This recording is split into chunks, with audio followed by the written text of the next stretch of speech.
오늘 말씀은 역대하 17장 7절에서 19절 말씀입니다. 17장 7절부터 9절까지는 어제도 말씀드렸지만 종교개혁의 가장 핵심적인 교육을 시키는 것을 쭉 나타냈습니다. 종교개혁의 핵심적인 교육을 시키는 것을 나타냈습니다. 그래서 이제 7절에 보니까 그가 왕위에 있은 지 3년이 뭡니까? 초창기부터 모든 개혁은 초창기부터 시작하는 거예요. 모든 개혁은 초창기부터 시작합니다. 그래서 이제 보통 대통령이 당선되면 5년짜리잖아요. 저런 대통령을 아주 고급진 임시직이다 이렇게 표현을 해요. 아주 고급진 임시직이다. 5년 후면은 은퇴를 해야 되지. 대통령은 5년 후에 은퇴를 하지만 담임 목사는 정년이 보장되어 있다. 그래서 나는 대통령 해라고도 절대 안 한다. 그 5년 하다가 자칫하다가 내가 감옥 가든지 마누라가 감옥 둘 중에 한 명이 더 가면 모르는데 아들이 갈 수도 있고 어머니도 갈 수도 있고 하여튼 누구 하나 감옥에 갈 것 같은데 그 대통령을 왜 그렇게 하려고 그러는지 모르겠습니다. 나 같으면 그냥 담임 목사 정년까지 보장한 그런 거 딱 하면은 얼마나 좋아요. 안 그래요? 고급진 임시직. 고급진 임시직. 장관은 뭐냐 그러면 장관은 사건 나면은 대통령한테 책임 묻지 않기 위해서 자기가 알아서 옷 벗기 위해서 고급진 임시직. 장관은 그야말로 파리 목숨이에요. 파리 목숨. 그러니까 그런 거 그래도 꽤 매력적인가 봐요. 거기를 굳이 하려고 하는 걸 보면. 그런데 이제 여기서 그렇기 때문에 이 대통령은 5년직이기 때문에 딱 되자마자 어때요? 1, 2년 안에 자기 하고 싶은 걸 쫙 다 끝내고 이제 3년째부터는 감옥 갈 준비를 하는 것이죠. 그런데 여기서도 여호사밧은 3년 만에 자기의 계획을 추진하기 시작합니다. 그래서 그의 방백들 베나일과 오베다와 스가랴와 느다엘과 미가야를 보내어 유다 여러 성읍에 가서 가르치게 했다라고 했거든요. 방백 몇 명입니까? 5명. 방백이 누구냐 그러면 여기서 말하면 장로도 될 수 있고 또 그 민족의 대표 여러 종파가 있잖아요. 유다 지파가 있고 베냐민 지파가 있고 뭐 르우벤 지파가 있을 것이고 이런 사람들의 대표 또는 장로 이런 사람을 방백 그럽니다. 그러니까 우두머리 또는 수장 이런 개념의 그런 방백을 5을 보냈고 그 다음에 이제 뒤에 나오지만 레위 사람 몇 명이죠? 레위 사람이 9명을 보냈고 레위 사람 9명을 보냈고 제사장 2명을 보냈던 것이죠. 그렇게 방백을 보냈다는 뜻은 뭐냐 그러면은 방백은 사실은 정확하게 말하면은 성경을 잘 알고 있긴 하지만 사실 전문가는 아니에요. 성경의 전문가는 아닌데 이런 방백을 파송했다라는 것은 무엇을 좀 알 수 있냐 그러면요. 여기서 성경의 전문가는 레위인이거든요. 레위인 9명, 또 제사장 2명. 요 사람들이 성경의 전문가인데 요 방백 5명은 성경의 전문가는 아닙니다. 그러나 우리로 말한다 그러면 성경을 열심히 공부하는 교회 평신도 장로님 이런 개념을 보면 좀 쉬울 것 같아요.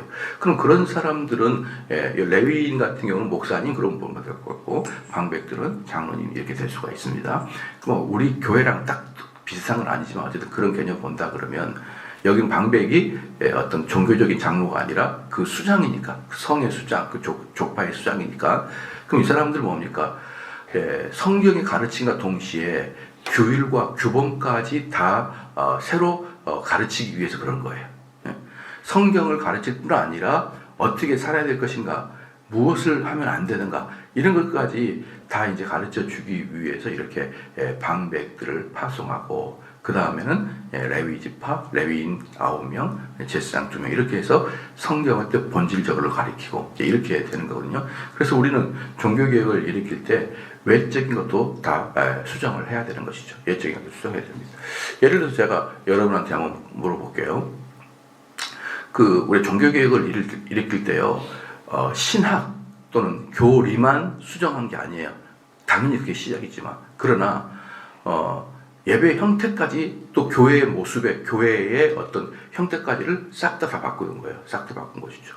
그래서 여러분들이 이제 우리 교회 본당에 들어가면 알겠지만 여기도 이제 비슷하지만 전반적으로 교회 벽이 하얗죠. 교회 벽이 하얀 것은 왜 교회 벽이 하얗냐 그러면요, 종교개혁 당시에 그 1500년도에 1517년에 종교개혁이 일어났으니까, 그리고 이제 그 뭡니까, 루터파 같은 경우는 덜 그러는데 존 칼빈파, 개혁파, 칼빈파를 다른 말로 개혁파라고 그래요. 그래서 우리는 칼빈파라고 말하는 거 싫어해요. 왜냐 그러면 사람들이 너희는 칼빈을 숭배하냐 맨날 그렇게 헛된 말만 하니까. 칼빈의 방식으로 성경 해석하는 것을 따르는 것을 개혁파라 그러지, 누가 칼빈을 숭배합니까? 저희들 까탈스러운 목사들은요, 까탈스러운 목사는 칼빈이고 뭐고 사정없이 비판해버립니다. 칼빈 이거 틀렸다고. 우리는 칼빈 요만큼 흠이 나오면 확 질러버려요. 그래야 위대한 자가 되잖아요. 칼빈을 이겼으니까. 누가 칼빈한테 머리를 숙여요? 우리는 칼빈한테 머리 숙인 자가 아니에요. 흠만 잡히면 그냥 논문 써가지고 칼빈 이런 건 문제다. 그럼 와, 이 사람 칼빈을 이겼다. 그래서 위대한 자가 되는데 누가 칼빈한테 머리를 숙입니까? 그렇지 않아요. 칼빈파라는 것은 은혜로 말미암는 구원, 이것을 지지하는 걸 칼빈파라 그러는 거예요. 그렇잖아요. 그러니까 이제 루터파 같은 경우는 덜 그래요. 근데 칼빈파 같은 경우는요, 종교교회를 일으켰다. 예를 들어서 스위스 제네바 교회를 종교교회에 일으켰다. 그러면은 제네바에 있는 교회들은 이미 1000년 전부터 로마 가톨릭 교회인 거예요. 전부 다. 그 당시에 1600년도니까 1000년 동안을 AD 500년부터 교회가 있단 말입니다. 근데 그 교회가 1000년이 지난 거예요. 1000년 동안 지났다가 종교개혁하면서 그 교회 사람들이 지금 들어보니까 제네바 사람들이 지금까지 우리가 믿었던 로마 가톨릭이 잘못됐구나. 그러면은 우리가 바꿔야지. 종교개혁으로 바꿔야지. 그러는 순간에 벽에 뭐가 있어요? 성화가 있잖아요. 성화. 그걸 페인트로 지웠던 게 개혁교회 전통의 하얀색이에요. 개혁교회 전통의 하얀색이 뭐냐면 페인트로 지우는 거. 그러니까 보통 그래서 하얀색이든지 엷은 아이보리 색이든지 이런 색으로 이제 페인트를 칠해서 쭉 돌리는 것이다. 그러니까 그런 전통들. 그러니까 이게 그냥 루터파 같은 경우 그냥 지나갔거든요. 그래서 여러분들이 독일 여행 가보면요, 루터교회를 들어가는 거하고 심지어는 카톨릭 교회를 들어가는 구별이 안 돼요. 막 성화가 그려졌고 성상이 세워져 있고. 저희가 독일 여행 2017년에 독일 여행 가가지고 어떤 시골에 가가지고 예배를 드리는데 그 교회 이름이 마리아 성당이에요. 마리아 성당. 종교 개혁지인데 그 전부 다 성화가 다 그려졌고 막 12제자 상이 서 있어요. 손도 안 댔습니다. 루터파 사람들은 교회 예배당의 문제를 손도 안 댔어요. 왜? 루터파 사람들 그런 것들을 아디아포라. 그게 뭐냐면 가치 중립적인 것이지 그것이 우리의 구원과 절대적인 영향을 미치지 않는다. 아디아포라 그래가지고 이런 것들조차도 막 손댄다는 것은 너무 까탈스럽다. 그 성화가 있다고. 그 성전에 그 뭡니까 12지파의 12그 사도들의 상이 서 있다고 해서 그게 우리의 구원과 연결되어 있지 않다라고 말하는 게 아디아포라. 여러분, 우리 그리스도인은 술을 먹어야 되나 안 먹어야 되나요? 아디아포라. 그 술을 먹는다고 해서 구원받고 구원받지 않는다. 이래 이제 이 아디아포라를 주장한 루터파들이었고, 칼빈파는 아디아포라가 무슨 아디아포라야, 다 지워. 이게 이제 칼빈파였거든요. 그렇기 때문에 지금까지 살아남는 것은 루터파가 아니라 칼빈파예요. 참 재밌죠? 여러분, 언뜻 생각하면 루터가 맞는 것 같아요. 또 예를 들어서 봅시다.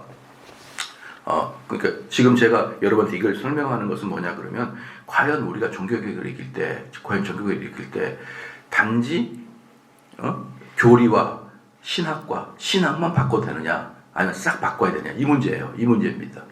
근데 이제 개혁파 같은 경우는 어떻게일까요? 외모는, 껍질은 내면을 반영한다라고 표현을 해요. 내면을 반영한다. 예를 들어서 여러분 물어볼게요.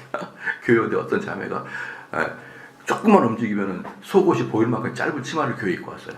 흔들 돌아다닙니다. 어때요? 그게 천국과 지옥을 결정합니까? 안 합니까? 안 하죠. 그러면 아디아포라면 그런 자매들을 교회에서 그냥 내비둬야 되나요? 왜 대답을 안 하시죠? 짧은 치마를 입고 와가지고. 그럼 저희 교회 같은 경우는 제가 젊은 자매가 짧은 치마 입고 목사님 와가지고 너 일로 와봐. 왜 이렇게 치고 왔잖아. 이건 자칫해서 성추행이 될 수 있습니다. 이것은. 특별히 우리나라 같은 경우는 요즘에 하도 그렇게 예매해가지고. 그러니까 우리 교회 드센 여집사 데리고 가지고 변소 옆에 데리고 가지고 네가 지금은 짧은 치마 입고 가지고 누구를 눈을 휘두르고 이렇게 우리 여집사들이 다 막 제거를 해버려. 제거를. 그다음에 길쭉한 치마를 입고 와요. 여러분 왜 그러냐 그러면요, 그의 옷차림은 그의 내면을 반영하기 때문에 그래요. 그의 옷차림은. 안 그렇습니까? 네, 그런 거 아닌가요? 그래서 그렇게 물어볼게요. 너 왜 옷을 짧게 입고 온 이유가 뭐냐? 아, 자유 아니에요? 만약에 이 옷을 입고 와서 젊은 남자들이나 아니면 유부남들이 너한테 시선이 가고 음욕을 품고 탐욕을 품으면 어떡할 거냐 이 말이에요. 왜 남을 실족하게 하고 왜 남으로 하여금 하나님께 집중하는 것을 방해를 하냐 이 말이에요. 너가 뭔데? 여러분 바로 그러한 문제들이 아디아포라라고 그냥 말할 수 있을까요? 예. 만약에 야 담배 피는 것이 천국과 지옥을 결정하냐? 그런다 그렇게 말을 하는 말이에요. 그 말은 제가 설교 딱 끝나가지고 잠깐 쉬는 시간 밖에 나 담배 피면서 아 이놈의 교인들 왜 이렇게 말을 하면서 이렇게 담배 피고 이러면 좋아요, 여러분 이게 아디아포랍니까 이게? 그러니까 사람들은요 외형적인 것과 내면적인 것이 뭐 어때 그런데 사실 연결이 되어 있는 거예요. 내면과 외면은 연결되어 있기 때문에요. 이 전부 다 하얀색으로 도배를 해버린 거예요.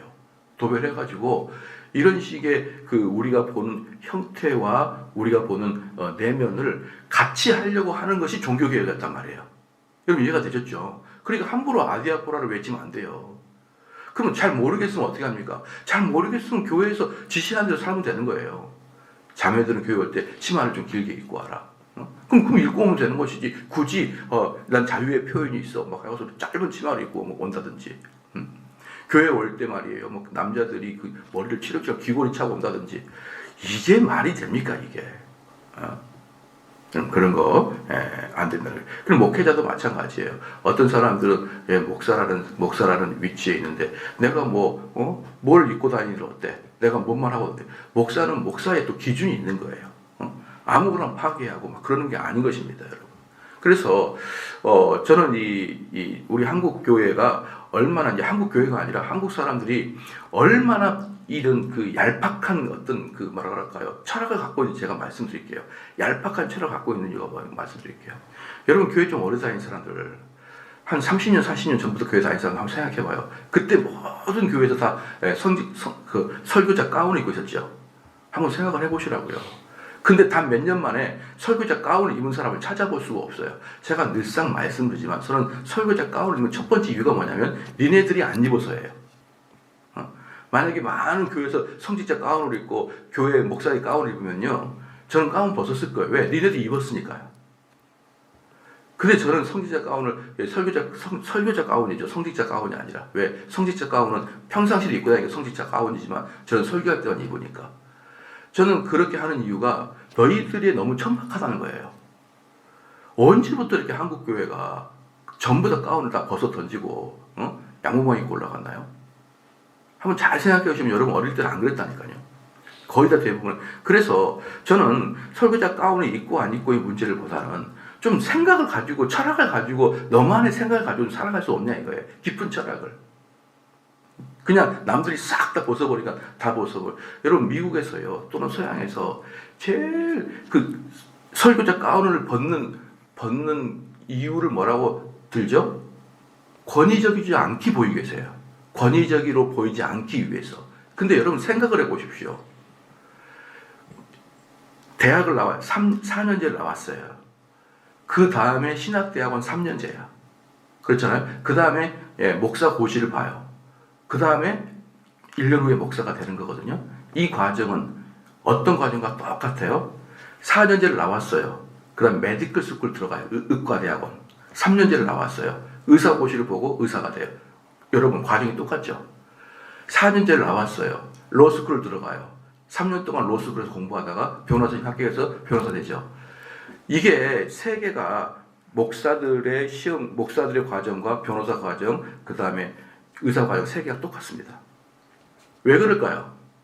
이 세 가지를 서양 사람들이 가장 존중하기 때문에 그래요. 알겠습니까? 법으로 우리를 판단하는 사람, 우리 생명을 조장하는 의사, 우리 영혼의 생명을 조장하는 목사, 이 셋의 권위를 똑같이 본단 말이에요. 그것을 뭐라고 하냐면 3대 가운직이래요. 3대 가운직이라고요. 왜? 너희들은 존중받아야 마땅하니까 그 가운을 입고 우리를 잘 양도해달라, 이 뜻이에요. 그럼 여러분 병원에 갔는데 의사가 하얀색 가운을 입고 있으니까 교만해 보이고 권위적이 보이던가요? 법원에 갔더니 판사가 검은색 복을 입고 앉아가지고 판결을 합니다. 여러분 교만해 보이던가요? 근데 왜 목사만 가운을 벗어버리냐고요. 정말 저는 너희들 좀 제발 좀 정신 차리고 철학 가지고 살아가라. 대충 다른 사람이 목회자랑 권위적이면 안 되고 낮아져야 되고 성도가 눈높이 갖춰야 되고 홀로홀로 벗어버리지 말고, 저는 이런 것들, 즉 저는 이게 외모들 같은 경우도요, 함부로 그냥 바꿔버리지 말라는 거예요. 함부로 바꾸지 마라. 한번 여러분 주변에는 그 목회자 물어봐요. 왜 가운 벗었습니까? 전부 다 그럴 거예요. 권위적으로 보이지 않기 위해서요. 그게 철학입니까? 사람의 눈높이 맞추는 거지.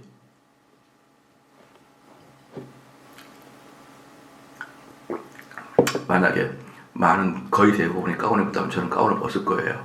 왜냐 그러면 그때 이렇게 말할 겁니다. 가운이 우리의 설교의 질을 좌우하지 않는다. 그렇게 이야기할 거예요, 저는. 여러분 어떤 무슨 일을 하더라도 특별히 목회자가 누굽니까? 목회자가 누구예요? 하나님이 저에게 맡겨준 양들을 죽을 때까지 양치기 하듯이 치면서 가는 게 목회자예요. 근데 철학이 없고 인생의 방향이 없고 그때 시기와 환경에 따라서 나의 목회자의 철학이 바뀌거나 우리 교회 형태가 바뀐다. 저는 그게 용납이 안 되는데요. 용납이 안 되는데요. 여러분 이것은 아무것도 아닌 게 아니에요. 그래서 여기서 이제 방금 제가 무슨 얘기 하려고 그러냐면 왜 방백들을 파송하느냐. 왜 방백들을 파송하느냐. 그 뭡니까? 겉의 모습과 왜 레위인을 파송하느냐. 속의 모습을 같이 제도를 개선하려고 그렇게 하는 것입니다. 여러분 아시겠죠? 아시겠다라는 것이죠. 그래서 이제 보면 7절의 맨 마지막에 유다 여러 성읍에 가르치게 하는 이게 뭡니까? 순방한다. 순방. 계속 이들이 돌아다니면서 한 팀이 됐는지 아니면은 레위 사람이 가서 한 번 한 다음에 그 다음에 방백이 가서 했든지 그 다음에 제사장이 갔든지, 제사장이 가서 한 것은 주로 뭘까요? 예배의 방식을 이야기했을 거 아니에요. 그죠? 그러니까 여기서 지금 본다 그러면 예배 형태나 예배 철학에 대해서는, 예배학에 대해서는 제사장이, 성경 강요에 대해서는 레위 지파, 그 다음에 우리가 어떻게 교회 생활을 할 것인가 또는 유다 지파로서 살 것인가에 대한 것은 방백. 이런 식의 각자 자기 전문가들의 역할을 담당했다라는 것이에요. 그 다음에 8절 말씀에 또 그들과 함께 레위 사람 스바냐와 느다야와 스바다와 아사헬과 스마라목과 여호나단과 아도냐와 도비야와 도바도니아 등 레위 사람들을 보내고 또 저와 함께 제사장 엘리사마와 여호람을 보냈더니, 이게 이름을 알 필요가 없고요. 그냥 레위 사람은 몇 명이요? 레위 사람은 9명. 그 다음에 제사장은 2명. 그 다음에 방백은 5명. 이렇게만 봐도 아무런 문제가 없다라는 것이죠. 그래서 그들이 여호와의 율법책을 가지고, 그러니까 그들이 뭡니까? 레위 지파 사람이죠. 여호와 율법책을 가지고 유다에서 가르치되 그 모든 유다 성읍들을 두루 다니며 백성을 가르치더라. 그러니까 8절에 방백도 두루 다니고 죄송합니다. 7절에서 방백도 여러 성읍을 가르치고 그 다음에 9절에서 두루 다니고 이러면서 순회 설교단, 순회 강연단 이렇게 했던 것이고요. 그 다음에 여기서 이제 여호와의 율법책 9절에 보니까 여호와의 율법책이라잖아요. 이것은 전통적으로 모세 오경을 말하는 거예요. 모세 오경을 가지고 두루 다니면서 가르치더라라는 것이죠. 그래서 이제 저는 어제도 말씀드렸지만 결국은 뭐예요? 교육이에요. 교육입니다. 여러분 이게 저는 이 어떤 사람들과 대화를 하잖아요. 대화를 하게 되면요, 저의 이야기가 그 사람에게 쑥쑥 들어가고 이야기가 주거니 받거니 되는 사람이 있고, 어떤 사람은 제가 이야기를 하는데 그 사람의 머리통에 팅팅 튕겨나가는 느낌이 있는 거 여러분도 아시잖아요. 대화를 해보면 그런 분들은 아시잖아요. 근데 저의 가장 큰 장점은 그런 것을 스펀지처럼 좀 빨아들여져요. 그래서 사람들이 저랑 대화를 하면 시간 가는 줄 모르고 대화를 한다는 이유가 뭐냐면 저는 이렇게 사람 말을 좀 잘 들어주거든요. 그게 아마 저의 그 인격의 정수가 아닌가 저는 그렇게 싶어요. 저는 들어보면은 그 사람의 말을 보면은 그 사람의 이야기를 들어보면은 그 사람의 입장을 써서 들어보려고 노력을 하기 때문에요. 저는 성경을 해석할 때도 사실은 이 사람들 입장에 들어가는 게 조금 어렵지가 않아요. 그런 것에 숙달되기 때문에. 자, 그런 사람들, 그렇게 되는 것은 뭐냐면 습득력을 가졌다. 받아들인다. 리셋하는 데에서, 능력이 있다. 이렇게 표현할 수가 있어요. 그것도 능력이거든요. 자, 이런 사람의 특징이 뭐냐 그러면요. 책을 읽으면 저자의 흡입력을 가지고 저자의 것을 빨아들이는 그런 능력이 있는 거예요. 그래서요, 제가 쭉 본다 그러면, 다른 사람의 말을 들어주는 그 리세트하는 능력을 갖고 있는 사람이라 책을 수용하는 것이 같이 가더라 이거예요. 지금 무슨 말이냐면 책을 읽고 많이 읽은 사람들은 다른 사람의 배려나 다른 사람 이해도가 더 높더라 이거예요. 그게 선천적인지 아니면 독서로 훈련됐기 때문에 그런지는 잘 모르겠어요.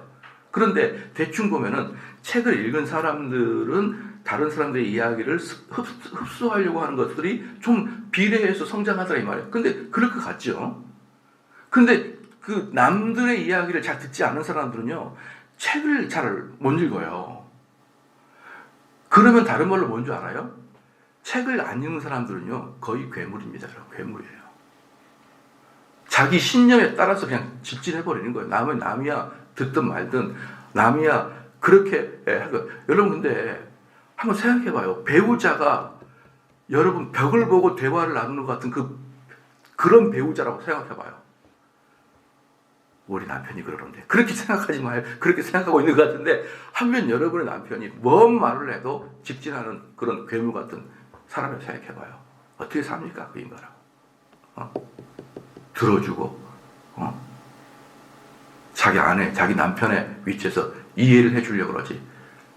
나는 원래 이런 사람이야. 원래 그런 사람이 어디 있어요? 이 세상에 제일 나쁜 놈이 나 원래 이런 사람이에요.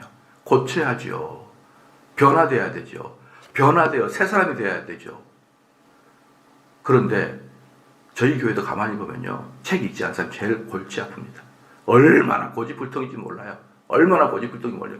저희 교회가 필독서 제도가 있기 때문에 책이 한 권 소개가 되면 100권 정도가 팔려요. 100권 정도라 그러면은 가족당 한 권이니까 거의 한 300명 정도가 책을 사본다고 보면 되네요. 어떤 집은 물론 아버지가 사고 아들도 삽니다. 아버지는 아버지 거, 내 건 내 거. 왜? 책에다가 표시도 해야 되니까. 이렇게 사는 사람도 있겠지만 한 100여 권 이상은 판매가 돼요. 근데 끝까지 안 사는 흉악한 존재들이 계셔요.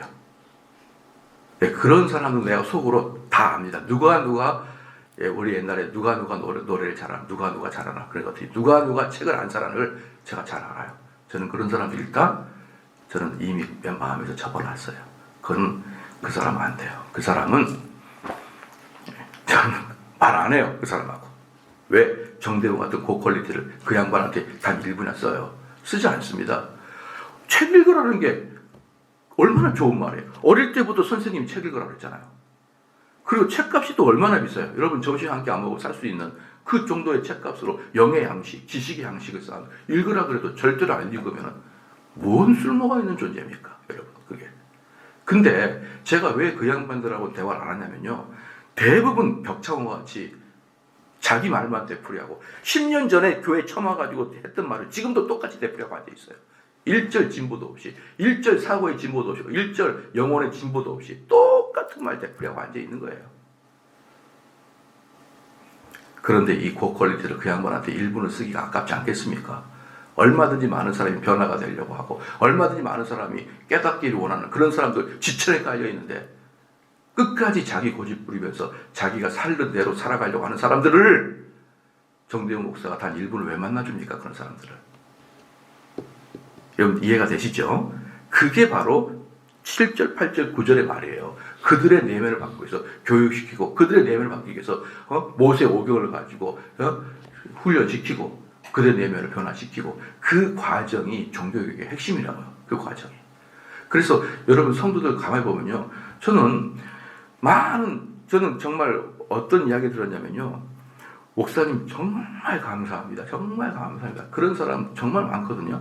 근데 왜 그런 이야기를 들을 때 언제 많이 듣냐면 이 좋은 책을 소개해 주셔서 이 좋은 책을 읽게 해주셔서 정말 감사합니다. 그런 꽤 많아요. 제가 했던 일이 뭡니까? 내가 책을 사가지고 선물을 줬어요? 자기가 샀지? 저는 소개만 했어요. 책을 쓴 사람은 그 저자지 저도 아니고 돈도 내가 낸 것도 아니고 근데 그 사람이 저보고 감사하다 그래요. 여러분 이렇게 쉬운 목회가 있는데 왜 어려운 목회를 하냐고요. 소개만 해도 감사하다 그래. 저는 참 대한민국의 목사님들 참 고생 많다. 그렇게 쉬운 길이 있고 그렇게 좋은 길이 있는데 왜 그 길은 안 가시고 그렇게 그래서 제가 우리 교회는 제가 아까도 말씀드렸지만 한번 책 사면 100권, 200권씩 사요. 그렇기 때문에 출판사가 좀 어떤 출판사에 연락해가지고 여기 삼성제일교회인데 책 100권만 보내좀 놀래버려요. 근데 왜 이들이 이렇게 놀래나? 왜 이들이 뭐 100권이 뭐 대단하고 놀래나? 그래봐야 뭐 돈 100만 원밖에 안 되는데 출판사 자존심이 있지. 그랬는데 실제로 출판을 해보니까 교회가 단체로 사는 교회가 거의 없어요. 아니 지금까지 우리는 하나도 없었어요. 단체로 교회에서 책을 산다? 없었어요. 아마 우리나라의 교회에서는 책을 단체로 100권, 200권 사가지고 교회가 뿌리면서 같이 읽는 교회는 없는 것 같아요. 여러분, 그러면 어떤 일이 발생할까요? 여기는 성도들은 각자 자기의 소실에 맞는 신앙을 가지고 있는 것이에요. 그렇게 책으로 통일시키지 않으면. 목사가 아무리 이야기를 해도요, 각자 다른 그릇에 재해석해버립니다. 나중에 뚜껑 열어보면 하나도 일치가 안 돼 있어요. 저는 정말 한국교회 목사한테 하고 싶은 얘기가 너무너무 많아요. 그래서 청목회를 만들어가지고 내가 목회를 가르쳐 줄게. 목회가 어떻게 해야 되는 거, 어떻게 하는 게 목회인지 내가 가르쳐 줄게. 청목회를 만들어서. 근데 안 오죠. 왜? 제가 유명인이 아니고, 제가 무슨 어디 대학 신학대하고 교수도 아니고, 이러니까 안 오는데 저는 내가 너희들을 목회 행복하게 하는 걸 가르쳐 줄게. 그게 청목회가 하고자 하는 거예요. 왜? 목사님들이 하는 것마다 참 어리석게 목회를 해요. 어리석게. 저는 늘상 말하지만 저희 아버지가 목사예요. 저희 할아버지도 목사는 아니지만 그때 당시 목사가 없었으니까 영수라 그래요. 영수는 지금 말하면 약간 전도사 같은 급인데 영수는 뭐냐면 자기 일하고 농사 짓고 또 그 교회 와서 청소하고 교회에서 전도사님 대신 설교도 하고 청소도 하고 그걸 영수라 그래요. 우리 할아버지 영수. 선교사한테 안수받아서 영수됐고 아버지 목사, 나 목사예요. 근데 아버지가 그냥 목사가 아니라 우리 개혁교회다 총회장 출신이에요. 그럼 총회장 출신이면 어떻습니까? 그냥 총회장이 된 게 아니죠. 젊었을 때부터 교단의 일을 계속 해왔기 때문에 총회장이 되는 거예요. 젊었을 때부터 교단 일을 해야 돼요. 그러면서 저희 집에는 얼마나 많은 목사와 얼마나 많은 장로가 저희 집에 방문해가지고 왜? 아버지가 젊었을 때부터 교단 일을 했으니까 교회 문제, 교회 사건 계속 상담하고 그런 것만 저는 보고 자랐어요. 그런 것만. 교회 가면 우리 어머니는 맨날 밥 해주고 차 끓여주고 그 막 목사님 막 그러면서 막 땜을 치고 이럴 수 있습니까? 고소하고 고발하고 그것만 보고 여러분 자랐습니다. 제가. 그게 우리 아버지가 총회장이라는 의미예요. 저는 어릴 때도 교회 사건 사례를 우리 교회만 본 게 아니라 전국 교회를 다 봤어요. 그래서 저는 어떤 목회가 지혜롭고 어떤 목회가 악하고 어떤 목회가 어리석은지 알아요. 어떻게 가면 망하고 어떻게 흥한지 안다고요. 근데 흥하게 가는 목사들이 없어요. 가만 보면 다 망조를 가고 앉아 있어요. 여러분 제가 목회자를 나해서 중간 정도밖에 안 되지만 제가 바라보는 시각은요.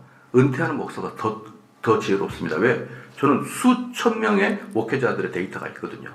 수천 명의 목회자의 데이터가 있어요. 데이터가. 바둑 둘 때 두면은 이건 악수야. 악수. 이걸 두면 안 돼요. 근데 꼭 보면 목사들이 딱 거기다 둬버려요. 그리고 깨져버려. 그리고 교회 부흥이 안 돼. 그 교회는 다 떠나. 야, 그거 하는 거 아니야. 그렇게 거기다 두는 거 아니야. 그거 가르쳐 주려고 청목회를 제가 만든 거예요. 하는 것마다, 설교할 때마다, 본문 선택할 때마다 다 어리석한 것만 그렇게 하고 앉아있느냐.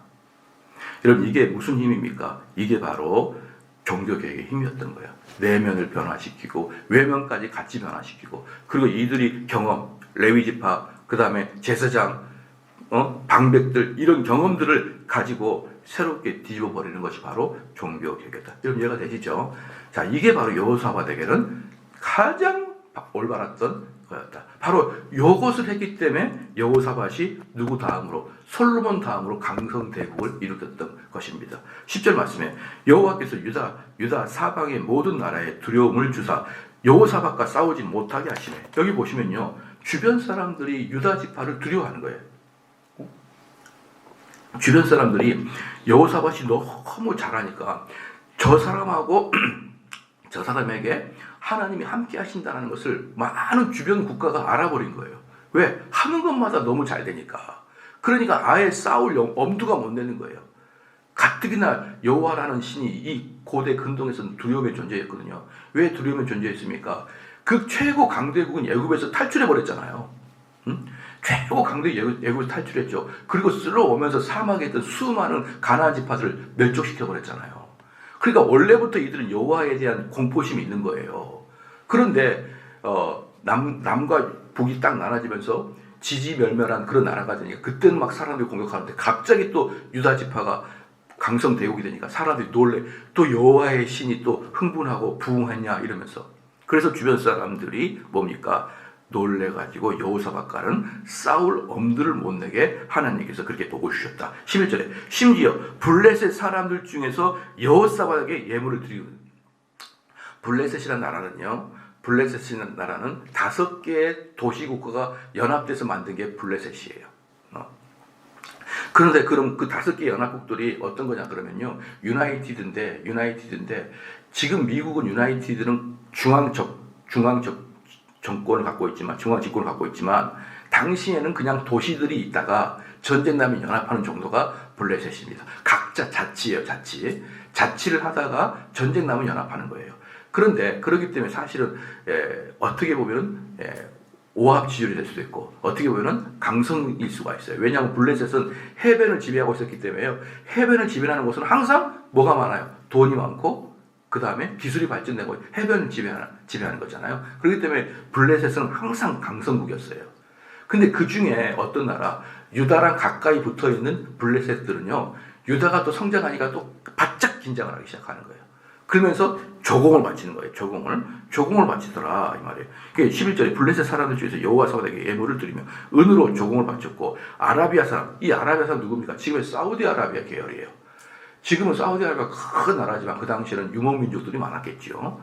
낙타 끌고 다니면서 그 사람들도 바짝 긴장을 해가지고 예물을 드리며 은으로 조공을 바쳤고, 이 아라비아 사람들은 짐승 곧 수양 7,700마리와 수염소 7,700, 이게 뭡니까? 그 당시 이 나라는 목자들이었다라고 할 수가 있어요.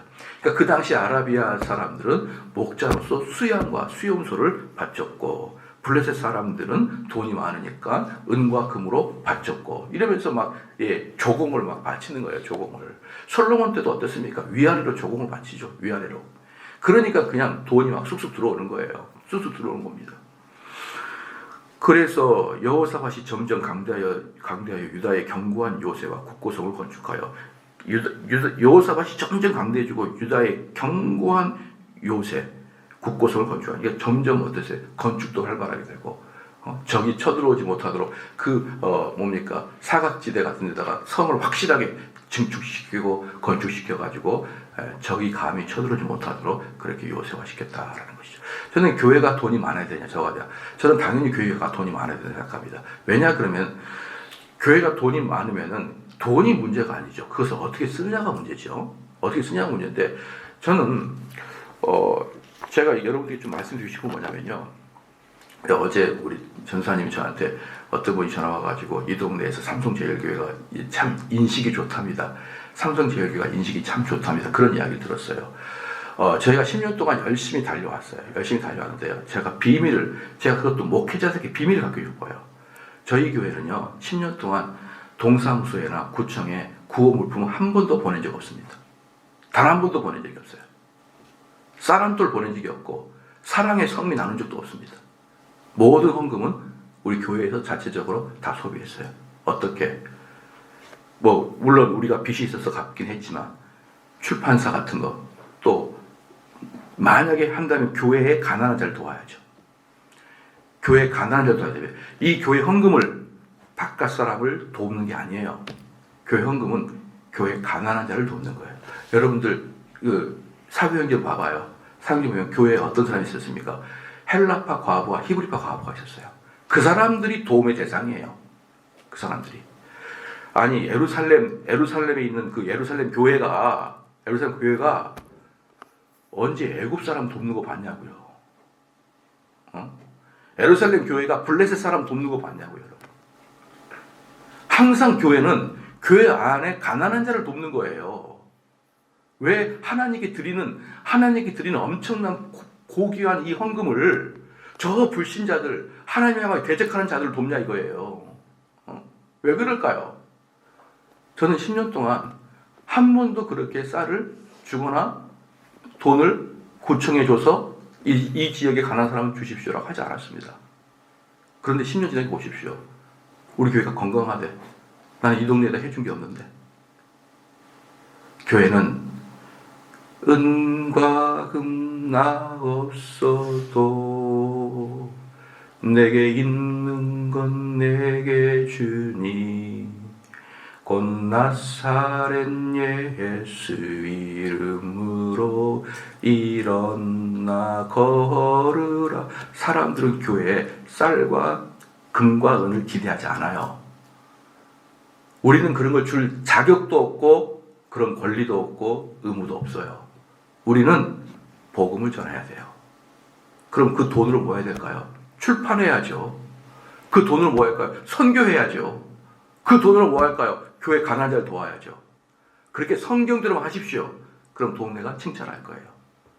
제가 알고 있는 어떤 교회는요, 여름만 되면은 소 2마리를 잡아가지고 고깃국 해가지고 동네 사람 다 잔치 벌립니다. 힘들겠죠.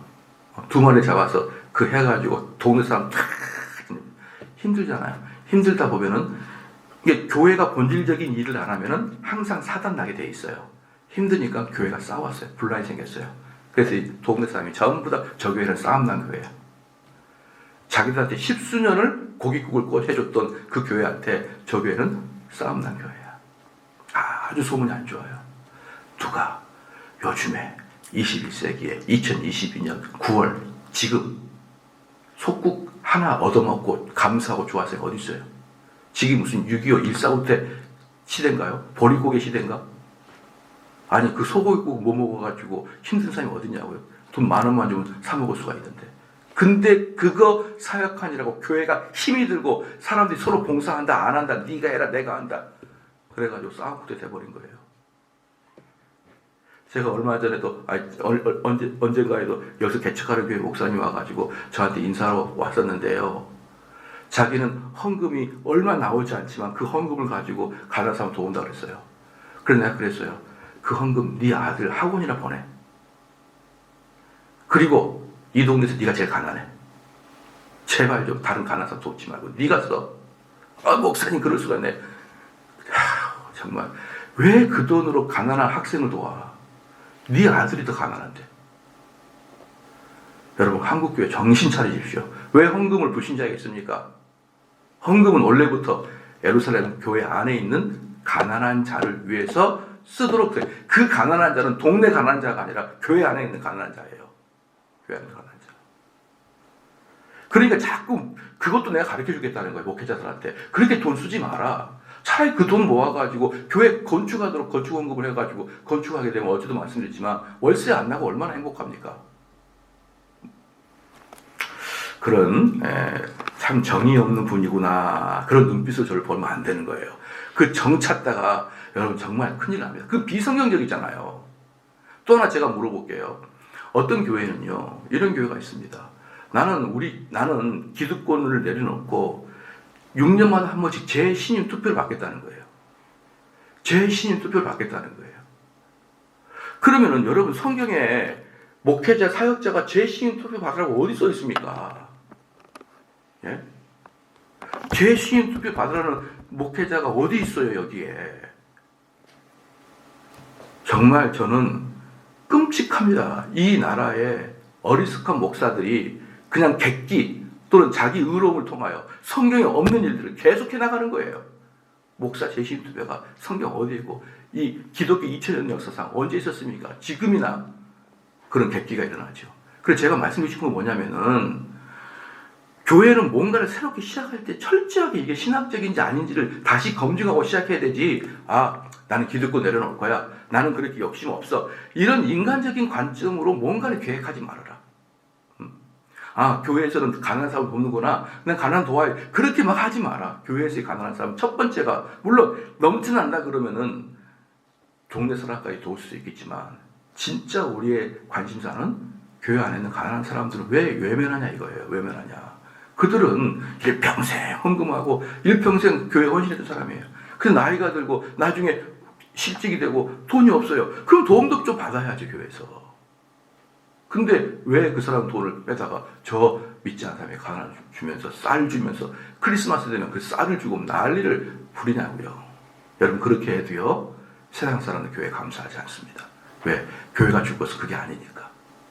그래서 교회가 돈이 많아야 됩니다. 그래야 출판 사역도 하고 그래야 또 우리 가난한 자를 돕기도 하고 그래야 선교사들이 얼마나 또 비난하게 있습니까? 그들을 도와야 되고 또 교회 예를 들어서 CTS나 뭐 이런 기독교 방송 파락처치라 그래요. 그런 것들도 도와야 되고 이런 것들이 할 게 너무너무 많아요. 너무너무 많습니다. 그런 데다가 돈을 써라. 그런 데다가. 여러분 이해가 되셨죠?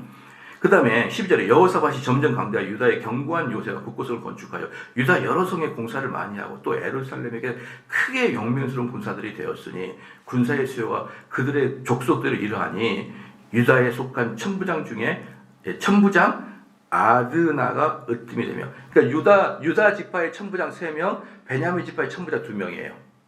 유다 지파 천부장 3명, 베냐민 지파 천부장. 근데 천부장 중에 아드나가 으뜸이 되고, 아드나 1명, 천부장 안봉이에요. 유다 지파. 그 다음에 그 사람이 큰 용사 30만 명을 거느렸다. 큰 용사 30만 명을 거느렸고, 여기서 큰 용사라는 것은 전쟁의 경험이 많은 사람을 이야기합니다. 그 다음에 두 번째는 뭐냐면 그 다음은 지휘관 여호난이 28만 명이에요. 두 번째 지휘관은 여호난. 세 번째 지휘관은 그 다음은 시그리 아들 아마샤니.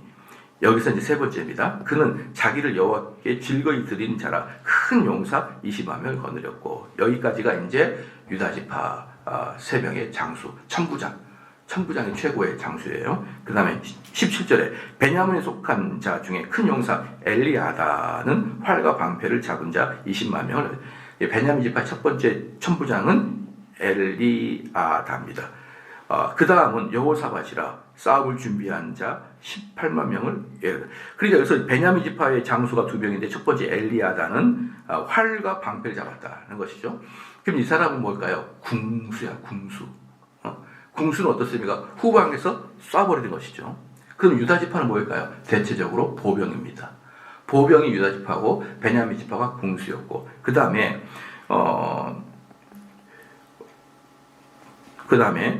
18절 말씀에 그 다음은 여호사밧이라 싸움을 준비한 자 18만 명을 거느렸다. 근데 싸움을 준비한 자 이게 뭐냐면요 예비군입니다.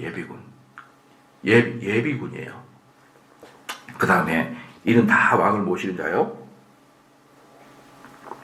이외에 또 온 유다 견고한 성읍들이 왕의 군사를 도왔다. 그러니까 여기서 지금 유다 지파 장수하고 베냐민 장수들이 수를 헤아려 보니까 몇 명이에요? 116만 명이에요. 116만 명은요 어떤 숫자냐 그러면 당시 최고의 나라였던 애굽도 116만 명을 만들기가 어렵습니다. 그때 당시 최고의 나라였던 그 아수르 같은 나라도 어려운 거예요. 그럼 여러분 물어볼게요. 그 고대 당시에 한 민족이 100만 명? 이것 자체도 어렵습니다. 100만 명은 어느 숫자면 고양시 전체가 100만 명이에요. 그 고대 도시에 이 고양시 전체 사람이라니 어마어마한 거죠. 그런데 그런 숫자만큼의 군인이 예루살렘에 있었다? 이건 아니다. 이건 아니다라는 것이죠. 그러면 이게 뭐냐 그러면요. 방금 제가 제 말씀이 18절 말씀에 예비군이라고 했잖아요. 이건 전체가 현역과 예비군을 합친 거예요. 현역과 예비군을 합쳤는데 이게 실질적으로 어떤 거냐면 어떤 사람 활을 쏘는 사람도 있을 거 아니에요. 활을 쏜 사람들 중에서 어떤 사람이 있었냐면 현직에서 전업으로 군사 작전을 펼친 사람이 있고 평상시에 일을 하다가 전쟁 나면 활을 쏘는 군수가 될 수가 있는 거예요. 그러니까 쉽게 말하면 이 116만 명은요, 이스라엘 사람들 중에 창과 활과 무기를 들을 수 있는 남자 전체를 말하고 있는 거예요. 그러니까 이스라엘 사람 전체 남자가 평상시에는 뭐라고? 농사를 짓고 그 다음에 전쟁이 나면 전부 다 모여드는 예비역군의 그런 부대였던 것을 우리가 알 수가 있는 거예요. 그러지 않으면요, 이 남유다가 116만 명 모일 수 있는 방법이 전혀 없습니다. 전혀. 왜? 그 당시에 당나라, 수나라 이런 나라도 100만 명인데, 그 당시에 애굽도 100만 명인데 남유다 조그만 나라가 116만 명을 모을 수 있었던 것은 모든 남자들이에요. 그래서 지금 여기서 남유다 사람들은요, 어떻습니까? 그 사이에 조그만 나라가 그 빈틈을 뜨집고 살아가려 그러면 어떻습니까? 모든 백성들이 전쟁에 임하는 마음으로 살았다라는 것이죠. 그렇기 때문에 교회가 비록 작아도요, 모든 성도가 영적 전쟁에 참여하는 교회들은요, 정말 대단한 교회인 거예요. 영적 전쟁에 참여하는 교회가.